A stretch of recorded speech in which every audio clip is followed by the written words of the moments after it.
TG TET notification అనేది ఇంతకుముందుకు చెప్పినట్టుగా November 14న విడుదలైన సంగతి తెలిసిందే. టీజీ టెట్ నోటిఫికేషన్లో పరీక్ష యొక్క తేదీలను జనవరి 3 నుంచి 31 మధ్యలో నిర్వహిస్తామని పేర్కొన్నారు. అందులో భాగంగా ఈ షెడ్యూల్ కూడా వచ్చేసింది. ఆ షెడ్యూల్లో మాత్రం మనకు ఇంకా అనుకున్న దానికంటే ముందుగానే షెడ్యూల్ మీన్స్ 3వ తారీఖు నుంచి 31 తారీఖు మధ్యలో పరీక్షలు నిర్వహిస్తామని చెప్పిన సందర్భంలో షెడ్యూల్ విడుదల చేసినారు. ఈ షెడ్యూల్లో 3 నుంచి 20 వరకు పరీక్షలు పూర్తయ్యేలాగా స్కూల్ ఎడ్యుకేషన్ మనకు ఏర్పాట్లు చేయడం జరిగింది. దీనిలో భాగంగా ప్రతిరోజు ఉదయం సాయంత్రం 2 సెషన్లలో మనకు పరీక్ష నిర్వహిస్తూ ఉన్నది. దీనిలో భాగంగా సెషన్ 1 వచ్చేసి మార్నింగ్ 9 గంటల నుండి 11:30 గంటల వరకు మనకు మొదటి సెషన్ నిర్వహించబోతున్నది. తర్వాత రెండవ సెషన్ మధ్యాహ్నం 2 గంటల నుంచి 4:30 గంటల వరకు రెండవ సెషన్ నిర్వహించబోతూ ఉన్నది.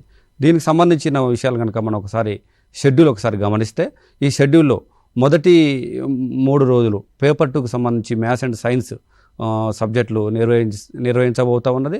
ఆ తర్వాత సోషల్ స్టడీకి సంబంధించిన పేపర్ 2 పరీక్ష నిర్వహించబోతూ ఉన్నది.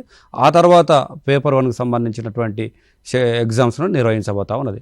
మొత్తంగా 9 రోజుల పాటు 15 సెషన్లలో మనకు స్కూల్ ఎడ్యుకేషన్ టీచర్ ఎలిజిబిలిటీ టెస్ట్ను నిర్వహించబోతూ ఉంది. దీనికి సంబంధించి టీజీ టెట్కి సంబంధించి పేపర్ 1 ఏంది, దాంట్లో ఏ సబ్జెక్టులు ఉంటాయి ఒకసారి గుర్తు చేసుకునే ప్రయత్నం చేద్దాం. పేపర్ 1లో మనకు మొత్తం 5 సబ్జెక్టులు ఇవ్వడం జరిగింది. ఈ 5 సబ్జెక్టులకు సంబంధించి subject 1 child development and pedagogy, subject 2 language 1 ఏదైతే ఉందో మీరు ఎంపిక చేసుకున్నటువంటి లాంగ్వేజ్ 1 ఉంటుంది. సబ్జెక్ట్ 3 వచ్చేసి ఇంగ్లీష్ లాంగ్వేజ్ ఉండడం జరుగుతుంది. సబ్జెక్ట్ 4 వచ్చేసి మ్యాథమెటిక్స్, 5th సబ్జెక్టుగా ఎన్విరాన్మెంటల్ స్టడీస్ మనకు పేపర్ 1లో సబ్జెక్ట్స్గా మనకు ఉండడం జరిగింది. అదేవిధంగా పేపర్ 2కు సంబంధించి మనకు సబ్జెక్ట్స్ ఏమున్నాయో ఒకసారి మనం గమనిస్తే, పేపర్ 2లో సబ్జెక్ట్ 1గా చైల్డ్ డెవలప్మెంట్ అండ్ పెడగాజీ ఇవ్వడం జరిగింది. తర్వాత లాంగ్వేజ్ 1 మీరు ఎంపిక చేసుకున్నటువంటి లాంగ్వేజ్ 1 ఉండడం జరుగుతుంది రెండవ సబ్జెక్టుగా. 3వ సబ్జెక్టుగా ఇంగ్లీష్ లాంగ్వేజ్ తప్పనిసరిగా ఉండడం జరుగుతుంది.